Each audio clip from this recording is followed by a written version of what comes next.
네, 안녕하세요. 수능경제랑 내신경제 가르치는 최재효입니다. 오늘은 2026학년도 3월에 시행됐던 학력평가의 해설 강의를 한번 해보려고 해요. 일단 전 문항을 다 해설하지는 않을 거고 주요한 문항만 해설을 하도록 하겠습니다. 가장 먼저 이 시험이 어땠는가에 대한 총평을 한번 봐야 되겠죠. 일단 현재 등급컷은 시간이 지났기 때문에 확정이에요. 1등급의 등급컷은 43점, 2등급의 등급컷은 35점, 3등급의 등급컷은 27점인데 원래 경제가 좀 이러한 측면이 있다.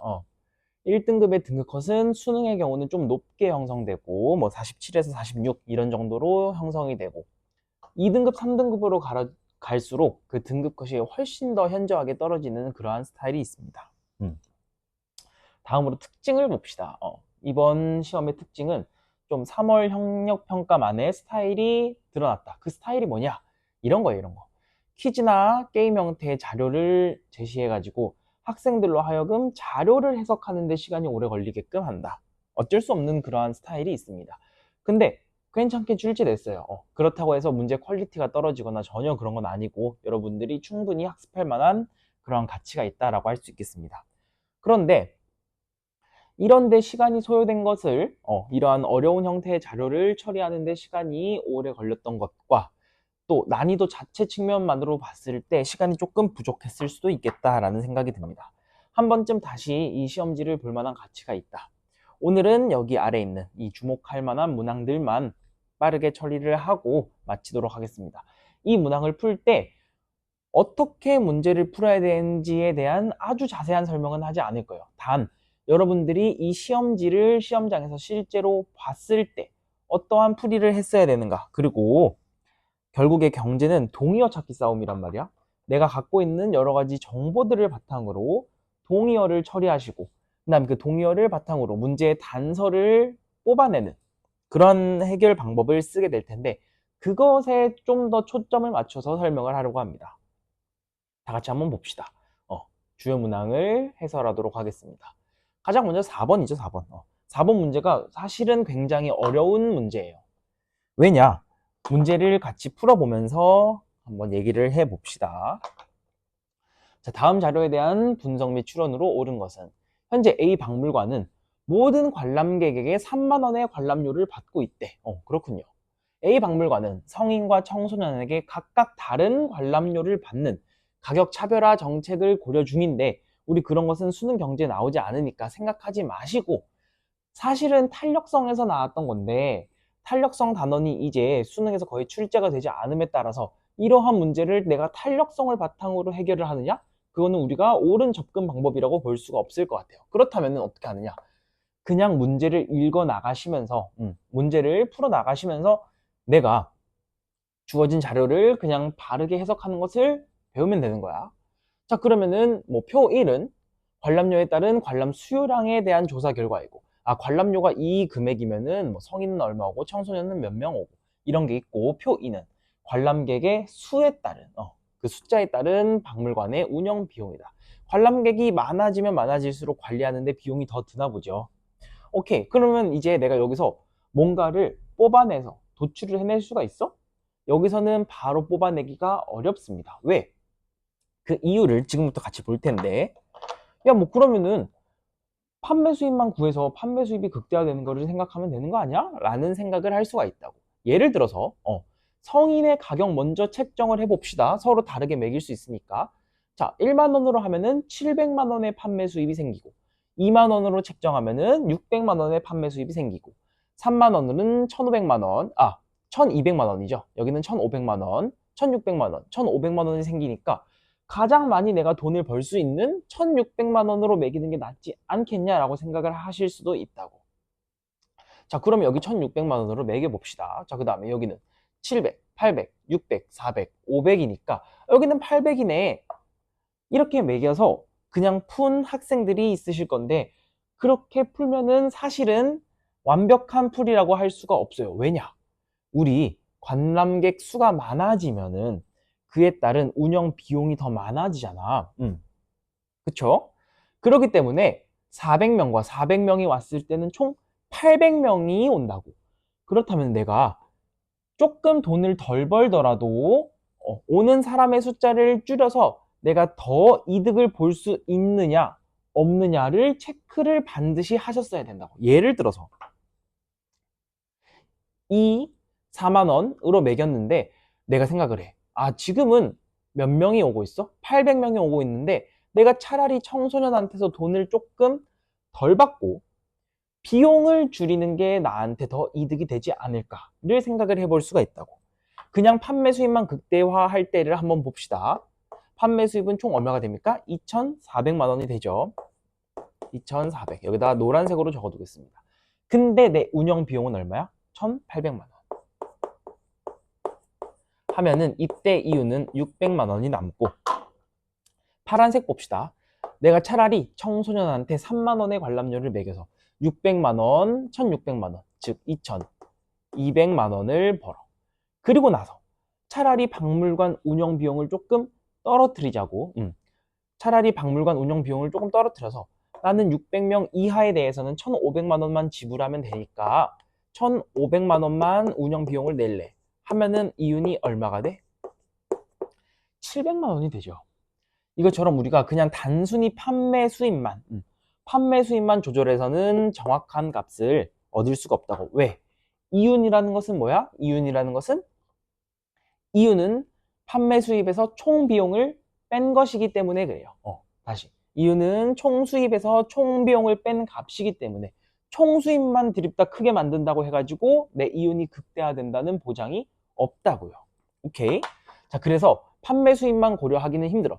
여기 내가 말한 것은 그냥 여러분의 그러한 사고 과정이 잘못됐을 수도 있다는 것을 지적하기 위한 풀이지, 실제 문제를 풀 때는 빨간색으로 풀게요. 어떻게 하느냐? 나 같으면은 판매 수입만 가지고 하기도 힘들고 판매 수입을 내가 극대화하자니 뭔가 사람의 숫자도 계속 달라지고, 그런 경우에는 저는 무조건 선지부터 확인을 합니다. 선지부터 확인해 나가면서 내 상황을 계속 판단을 하는 것을 선지의 도움을 받는 거야. 자, 가장 먼저 현재 관람료 수입. 그래, 한번 확인해 볼 수 있겠죠.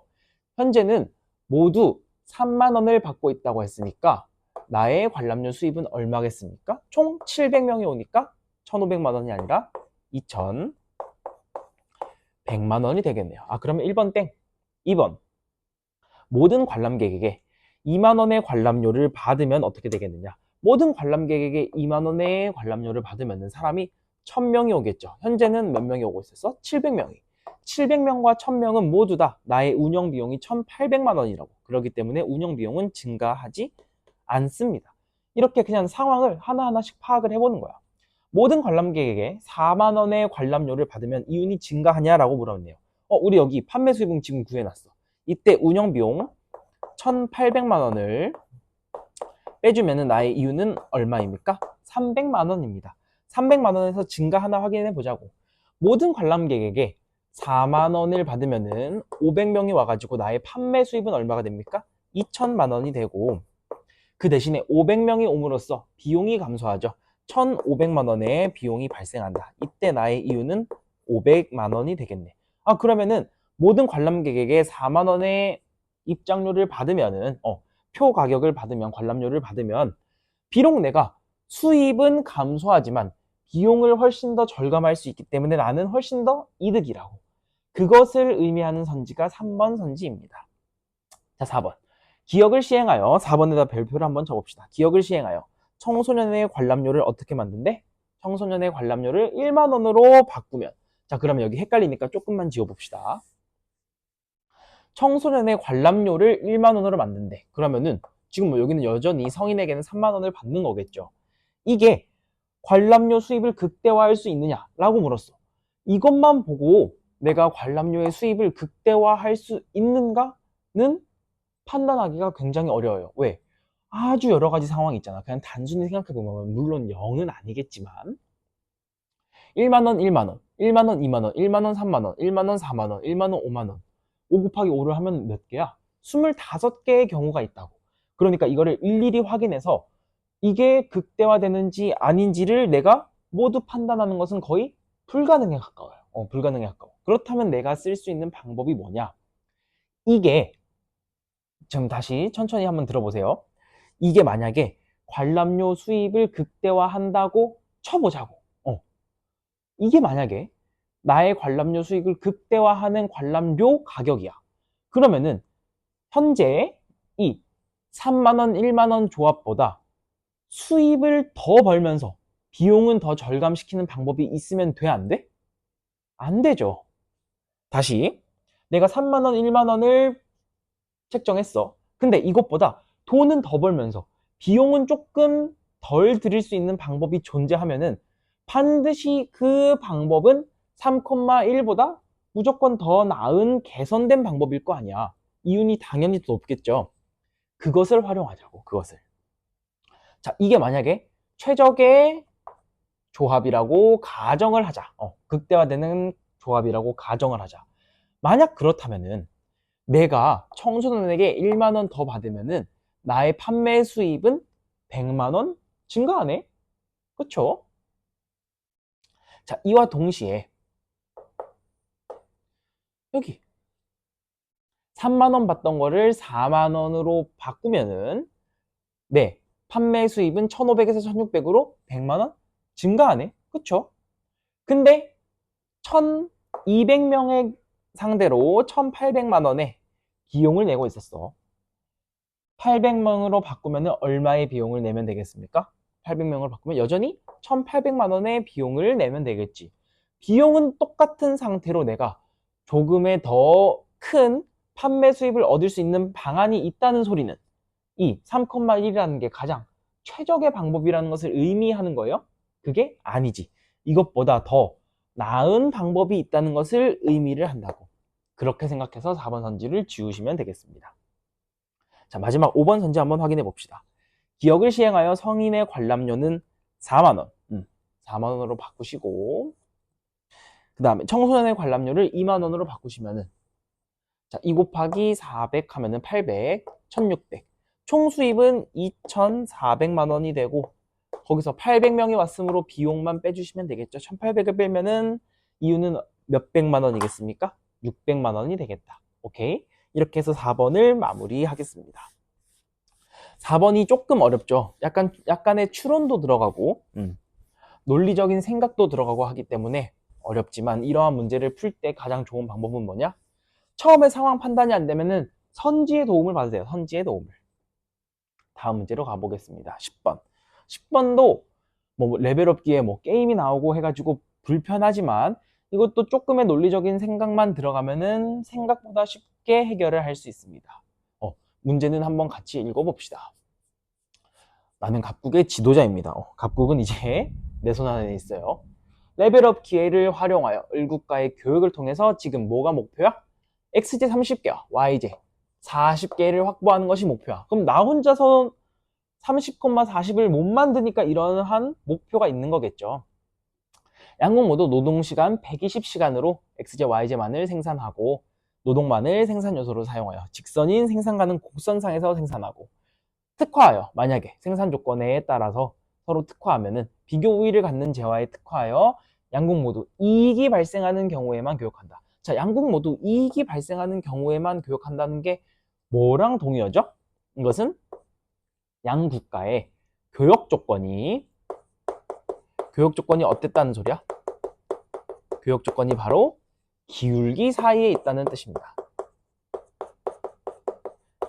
양국가의 교역 조건이 기울기 사이에 있되 등호를 포함하지 않는다는 뜻을 바로 평가원은 이러한 평가원이 아니죠. 학력평가.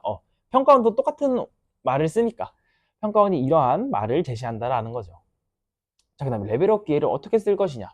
갑국의 지도자가 버튼을 하나 누르면은 생산에 필요한 노동시간이 갑자기 1시간 감소한대. 엄청난 버튼인 거예요. 기술을 이렇게 빨리 발전시킬 수 있는. 그럼 뭐 3번 누르면은 그렇게 됩니까? 뭐 그런 건 아니겠죠. 한 번만 누를 수 있다라고 했으니까요. 자, 생산 조건에서 그런 조건은 또 없나? 아무튼 지금 중요한 게 아니니까. 자, 선지를 한번 가볼까요? 생산 조건에서 뭐 갑국은 X 생산에 비교 우위를 갖는다. 뭐 여러 얘기가 있죠. 생산 조건에 대한 얘기도 있고 물론 비교 우위 문제니까 그러겠는데 자, 일단 오른쪽에 말고 뭐 그냥 그림을 작게 여기다 그려보면서 한번 상황을 파악을 해볼까요? 자, 생산 조건 한 개 생산에 필요한 노동 시간을 제시를 했고 내가 보유한 노동량이 나와 있네요. 그럼 흰색으로 표시를 해봅시다. 흰색으로. 아주 간단하게만 그려서 상황을 파악을 해보자고. 자, 갑국은 x제를 최대 30개까지 만들 수 있고요. 을국은 최대 몇 개? 60개까지 만들 수 있다.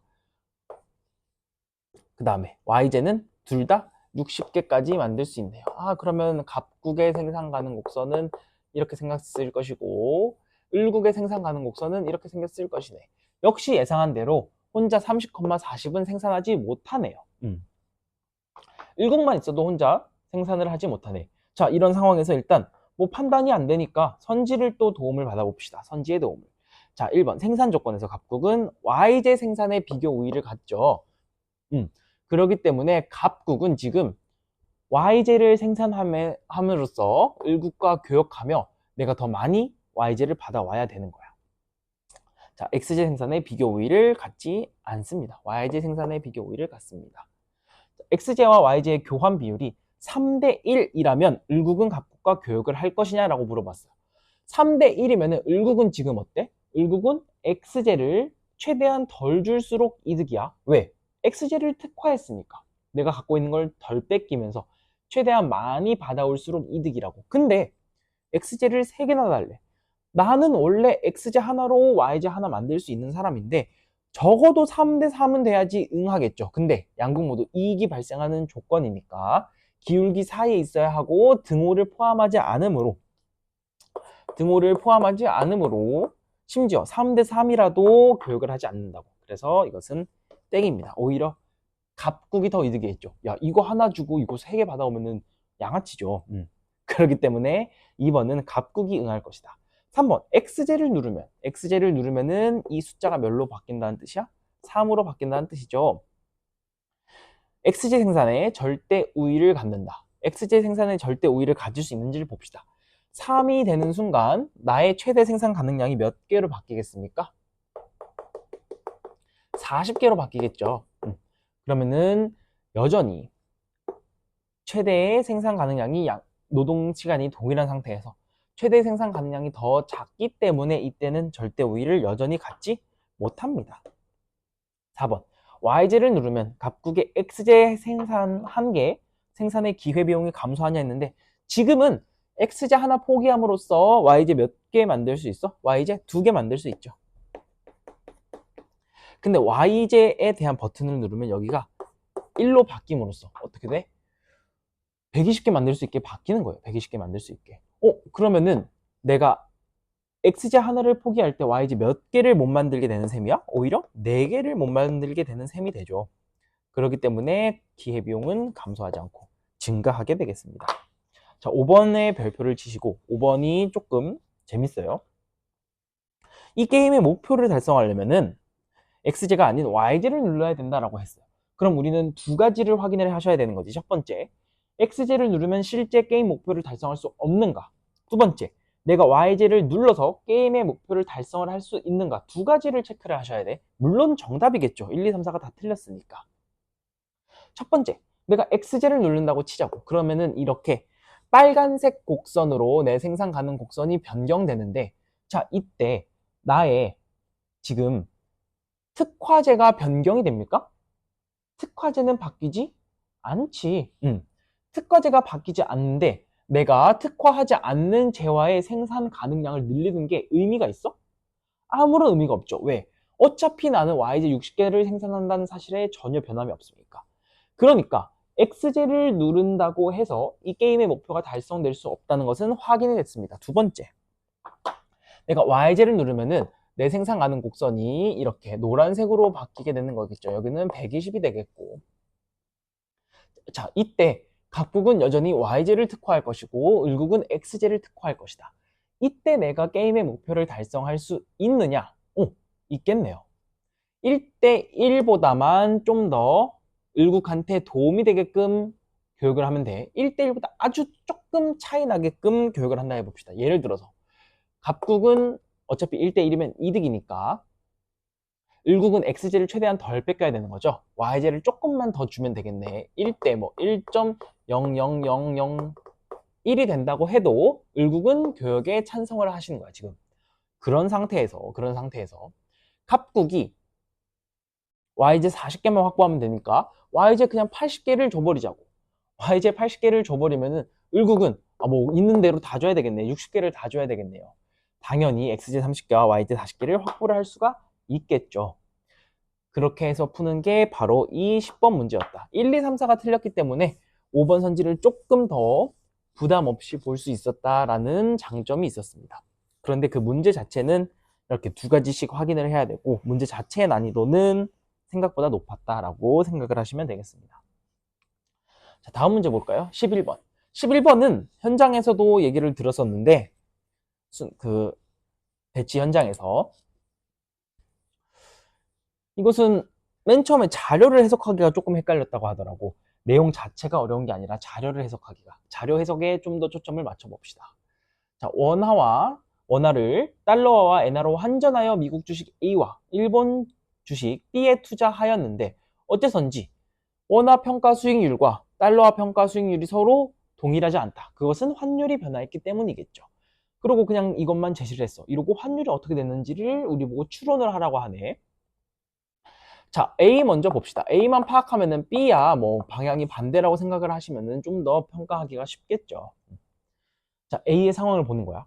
원화 평가 수익률이 달러화 평가 수익률보다 더 높아요.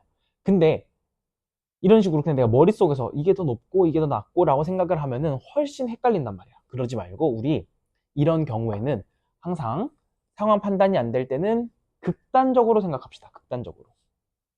자, 예를 들어서 A의 원화 평가 수익률이 달러화 평가 수익률보다 더 높음으로 완전히 극단적으로 바꿔버리는 거야.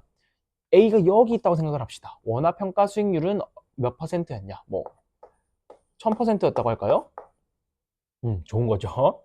자, 그 다음에 달러화 평가 수익률은 1%였다고 치자고. 1%라는 것은 그 숫자가 거의 변하지 않았다는 거예요. 내가 10달러짜리 주식을 샀다고 칩시다. 얼마를 주고? 15,000원. 그냥 계산의 편의를 위해서 15,000원이겠지만 만원이라고 생각을 해봅시다. 자, 그랬는데 우리나라로 치면은 10배가 된 거야. 원으로 치면 10배가 됐다고. 이때 환율은 얼마였는데요? 1,000원을 줘야지만 달러 하나를 살 수 있습니다 라는 뜻이었는데 10배가 됐으니까 얼마야? 물론 수익률이 1000%려면은 11배가 된 거겠죠. 그냥 뭐 900이라 생각을 합시다. 그냥 계산의 편의상. 그러니까 그냥 10배가 됐다고 생각을 하자고. 꼭 수익률이 1000%면은 실제로는 11만이 돼야 되겠지만 그냥 계산의 편의상 그냥 10만. 그러니까 수익률을 그냥 900에 가깝다고 가정을 하자라는 거예요. 자, 그 다음에 1% 상승하면은 달러와 주식은 거의 변하지 않았다고. 대략 그냥 10달러라 칩시다. 대략. 0.1%라고 생각하면 되지 뭐. 자, 그럼 이때 환율은 어떻게 됐다는 거야? 내가 10달러를 주고 전에는 10,000원밖에 못 샀었는데 지금은 얼마를 살 수 있어? 10만 원을 살 수 있다고. 그러므로 환율은 10,000원을 줘야지만 달러와 하나를 살 수 있습니다가 됐다고. 자, 그러면은 환율은 어떻게 된 거야? 원달러 환율은 상승한 것이 되겠죠. 이 앞에 있는 숫자가 원달러 환율이니까. 그리고 달러의 가치가 더 올라갔다라고 생각을 하시면 되겠네요. 아, 그럼 반대로 원화 평가 수익률보다 엔화 평가 수익률이 더 높은 B는 어떠한 상황이었던 거야? N 환율이 낮아졌다라고 생각을 할 수 있겠네요. 오케이? 이것만 파악하면은 좀 더 쉬웠던 건데 상황 판단하기가 어려워서 이러한 경우에는 뭐 어떻게 하면 되겠습니까? 항상 극단적인 상황을 가정하여서 그 극단적인 상황을 가정한 것에 도움을 받으면 되겠다. 오케이, 답을 한번 찾아볼까요? 해설 강의인데 그래도 답을 찾아야지. 자, 원달러 환율은 아까 어떻게 됐다? 원달러 환율은 상승했다. 그리고 엔 환율은 어떻게 됐다? 하락하였다. 그러면은 이러한 문제는 어떻게 표시하면 쉬우냐? 변화한 그 가치가 변화한 순서대로 줄 세워서 판단을 하시는 게 쉽습니다. 예를 들어서 달러의 가치가 가장 많이 올랐고 얘가 1등으로 가장 많이 올랐고 엔화의 가치가 가장 많이 떨어졌죠. 지금 원은 그 사이에 껴있고 그러면은 달러의 가치가 가장 높은 게 아니라 변화가 가장 많이 됐다는 뜻을 이렇게 적은 거야. 달러가 가장 많이 변화했고, 그 다음에 뭐가 변화했죠? 원은 그 다음으로 변화했고, 그 다음에 N이 가장 가치가 많이 줄어들었네. 이전에 비해서. 자, 이때 그냥 편의상 생각을 하시는 거예요. 이러한 것들, 환율의 변동으로 인한 요인을 잘 생각하지 못하는 학생들이 있어서, 자, 돈이야, 돈. 미국에서 우리나라로, 우리나라에서 일본으로 가게 되는 일들이 있고, 반대로 돈이 일본에서 우리나라로, 우리나라에서 미국으로 가게 되는 그 상황들이 있어요. 대표하는 국가를 생각을 하시는 거야. 돈이 노란색으로 이동하는 일은 뒤에 붙은 수식어가 어떠한 수식어가 따라오느냐? 부담이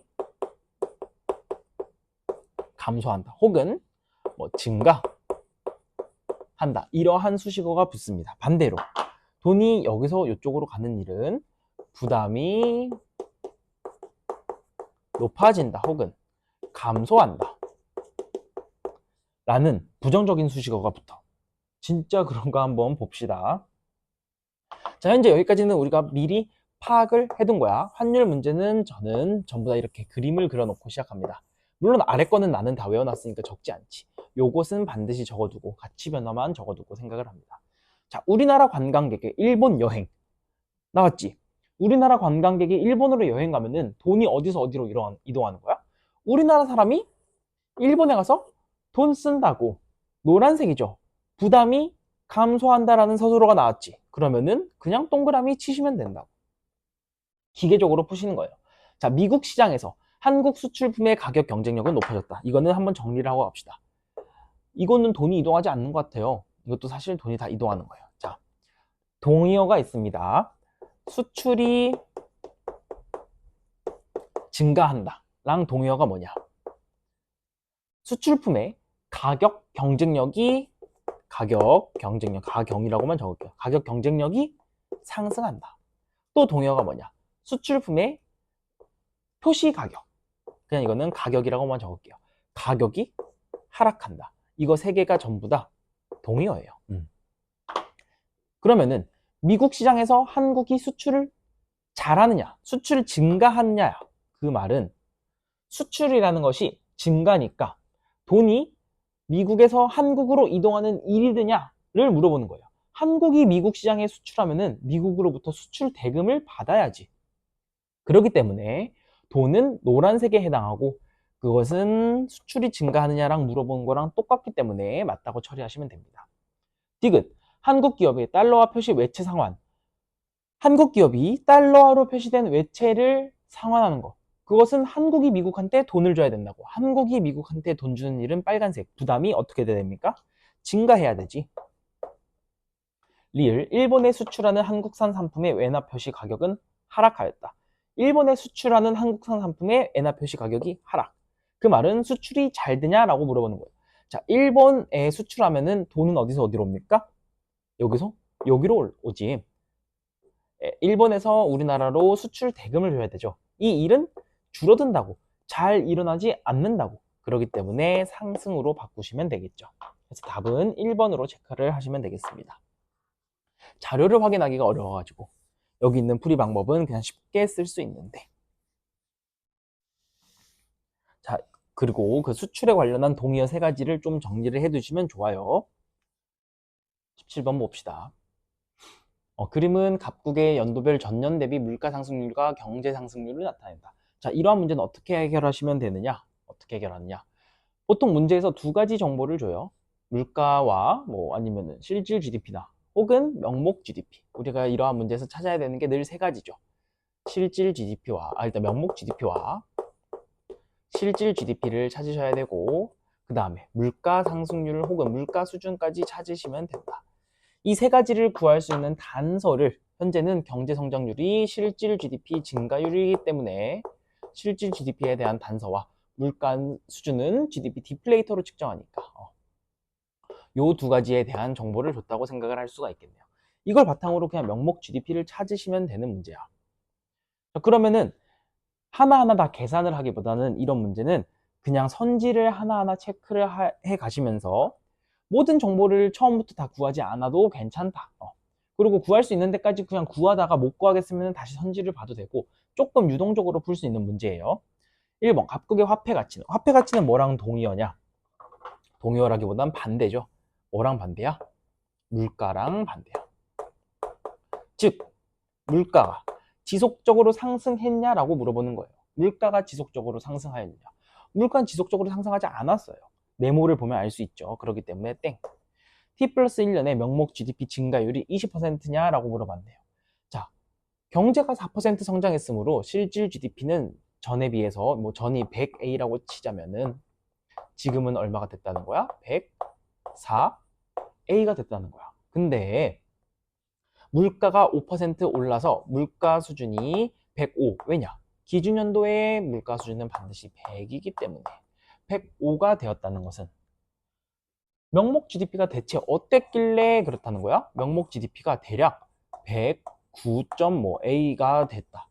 109나 108 근처에 그 정도의 값을 가지기 때문에 GDP 디플레이터가 105로 증가했다는 것을 의미하죠. 자, 그렇기 때문에 20%는 아닙니다. 이거 뭐 두 개를 뭐 곱하거나 하는 학생들이 있는데 그러면 안 돼요. 숫자를 곱하는 건 아무런 의미가 없어요. 자, T 플러스 3년에, T 플러스 2년에 GDP 디플레이터는 100이다 라고 물어봤습니다. 물가가 기준연도에 100이었고 105고 그 다음에 아예 증가하지 않았으므로 이때도 105겠죠. 항상 증가율과 상승률은 전년 대비냐, 이것을 헷갈리는 학생들을 체크하려고 낸 문제 선지입니다. 4번 스태그플레이션은 두 가지로 쪼개셔야 되지. 스태그는 실질 GDP의 감소를 의미하고 플레이션은 물가의 상승을 의미합니다. T 플러스 3년에는 근데 실질 GDP가 감소하지도 않았고 물가가 상승하지도 않았기 때문에 틀렸습니다. 5번 선지가 조금 헷갈려. 별표. T 플러스 1년의 명목 GDP는 T 플러스 3년의 명목 GDP보다 크냐라고 물어봤어요. 그러면은 여기를 기준으로 다시 한번 계산을 해보라는 거야. 자, 여기를 기준으로 하기 때문에 109, 104 이러한 어려운 숫자는 쓰지 말고 다시 그냥 생각을 해봅시다. 자, 첫 번째. 경제가 5% 성장했는데 물가는 그대로야. 그 말은 명목 GDP가 어땠다는 뜻이에요? 명목 GDP가 이전에 비해서 5% 상승하였다는 거지. 그렇기 때문에 물가가 변화가 없었을 거 아니야. 근데 물가가 5% 떨어졌는데 실질 GDP는 그대로래. 그 말은 명목 GDP가 어땠다는 뜻이에요? 명목 GDP가 5% 감소하였다는 거지, 이전에 비해서. 자, 5% 상승하고 5% 감소하면은 우리 증가율의 비대칭성에 의해서 명목 GDP는 이전 값이 더 이후 값보다 무조건 크게 되죠. 그러면은 명목 GDP는 T 플러스 3년 명목 GDP보다 반드시 이때가 더 클 수밖에 없죠. 왜냐? 우리 증가율의 비대칭성이 있기 때문에. 이렇게 해결을 하시면 되는 문제였습니다. 자, 19번 봅시다. 19번은 요즘에 나오는 기회비용 문제에 대해서는 너무 뒤에서는 쉽게 나와가지고 간단히 한번 살펴보겠습니다. 자, 여기 중요한 말이 나왔네요. 편익과 기회비용만을 고려하여 X제부터 Z제 중 하나만을 합리적으로 선택하려고 한다. 이 합리적으로 선택하려고 한다의 동의어가 무엇입니까? 바로 편익에서 명시적 비용, 즉 가격이죠. 뺀 값이 가장 크게 되는 값을 선택한다라는 거죠. 근데 표에서 그걸 줬어. 그러면 그냥 단순히 계산을 하시면 되는 거야. 자, 갑의 경우 편익 빼기 명시적 비용이 가장 큰 선택은 Y제가 되겠고 을의 경우는 Z제가 되겠네요. 그러면은 이 선택들의 순편익만 양의 값을 가질 것이고 나머지 선택들의 순편익은 음의 값을 가지겠네요. 리을 선지 먼저 가장 확실하니까 봐봅시다. 을의 Y제 선택의 순편익은 당연히 음의 값을 가지겠죠. 기억부터 다시 확인을 해봅시다. X제 선택의 편익은 을보다 갑이 크다.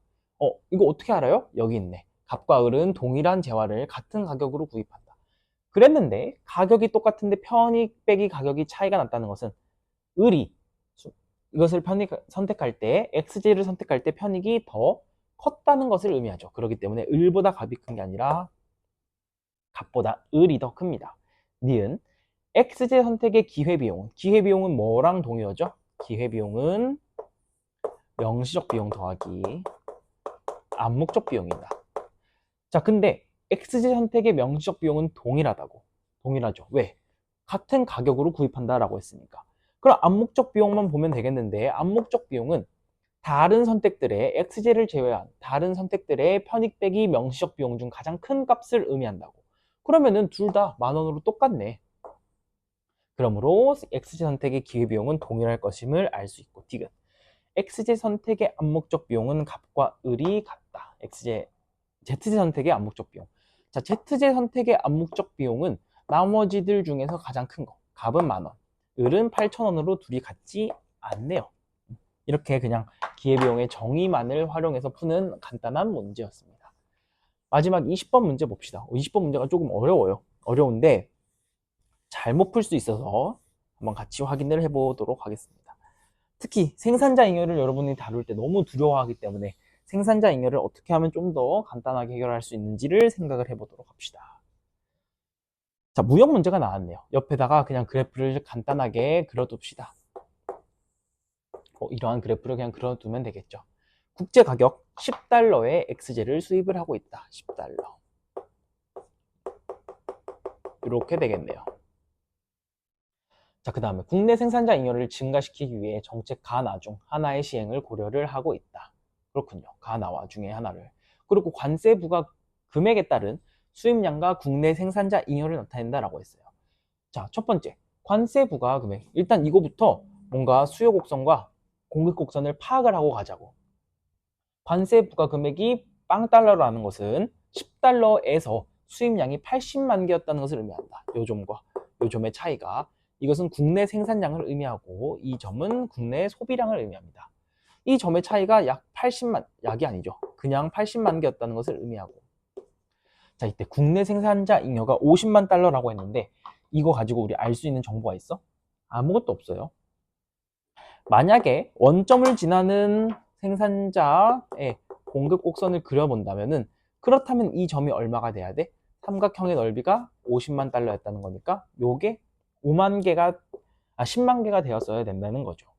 근데 만약에 여기가 20만 개였다면은 원점을 지나지 않게 되겠죠. 여러 가지 상황들이 다 가능하기 때문에 이것 하나만 보고는 다른 것들을 판단을 할 수가 없다고. 예를 들어서 여기가 진짜 5달러고 여기가 20만 개면은 그래도 국내 생산자 잉여는 50만 달러일 수 있다고. 이런 직선도 가능하고 이런 직선도 가능하고 이런 직선도 가능하고 평가원에서 잘 출제는 안 하지만 이런 직선도 가능하고 모든 경우에 직선이 다 가능하기 때문에 우리는 두 개를 더 보고 나서 알 수가 있는 거예요. 다시 이거를 좀 깔끔하게 정리를 하고, 요거를 생각보다 잘못 푼 학생들이 많아요. 그냥 단순히 원점을 지나겠지라고 가정을 하고 풀었는데 그렇게 풀면은 잘못된 풀이가 됩니다. 자, 국내 생산자 잉여가 200만 달러. 언제? 관세를 10달러 부과했을 때, 즉 국내 가격이 20달러로 상승했을 때 이때 국내 생산자 잉여가 200이라고 알려줬어요. 200만 달러라고. 자, 그러면 내가 삼각형을 떼어서 와볼게. 지금 이 길이는 몰라. 이 길이는 A야. 여기는 10입니다. 그랬을 때 여기는 50이 되고 여기는 뭐가 된대? 150이 된대. 이 사다리꼴의 넓이는. 그러면은 삼각형이기 때문에 반드시 1대 2의 비율을 가져야 되겠죠. 그러기 때문에 이제서야 뭐를 알 수 있는 거야? 아, 이 지점이 10이었구나를 알 수 있는 거예요. 닮음으로 처리하시는 거야, 닮음으로. 자, 그럼 노란색을 다시 점점점점점점 그거 보시고 여기가 10이었기 때문에 원점을 지나는구나. 원점을 지나면은 공급 곡선은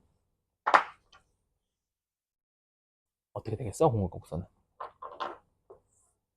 기울기가 1인, 여기가 10만 개, 여기가 20만 개. 이러한 곡선이 됐겠구나.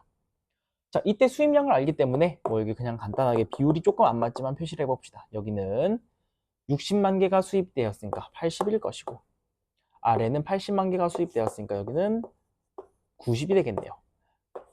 역시 수요 곡선도 어때? 기울기가 1인 상태가 되겠다라는 것을 확인을 할 수가 있겠습니다. 아, 이렇게 되겠구나. 이러한 국내 곡선이구나. 여기까지 파악하고 이제 남은 것은 그냥 선지를 확인을 해보면 됩니다. 1번 현재 갑국의 XJ 국내 소비량은 몇 개입니까? 90만 개죠. 1번이 정답입니다. 곡선만 잘 파악했으면 문제없이 해결할 수 있었다. 2번 T를 10달러로 가를 시행하면은 그럼 요 상황이네요. 10달러. XJ 국내 공급량은 10만 개이다. 아니 국내 공급량은 우리 20만 개라고 찾았습니다. 3번 T를 20달러로 가를 시행하면은 요 상황이겠네요. 정부의 관세 수입은 30에서 만나겠지. 30에 우리 수입량이 40만 개이기 때문에 아니죠. 관세 수입이니까. 관세 수입이니까 관세 곱하기 그냥 수입량을 하면 되죠. 800만 달러가 되겠네요. 4번 S를 10달러로. 이건 국내 생산자에게 보조금을 지급하는 거야. 그러므로 국내 생산량만 찾으면 끝나겠네요. 10달러를 줬어.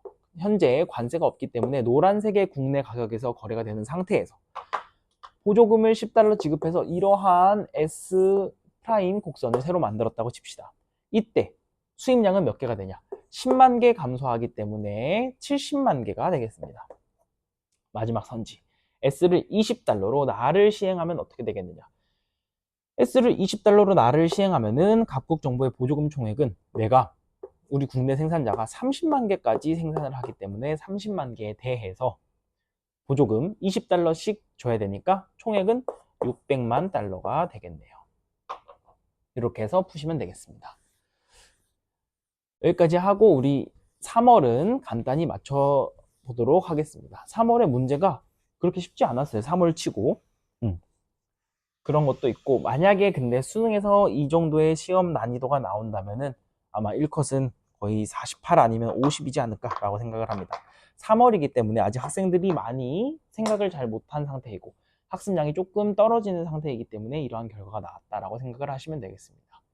뭐 궁금한 게 있으면은 직접 질문을 하시면 되고, 여기까지 해가지고 마치도록 하겠습니다. 고생 많으셨어요.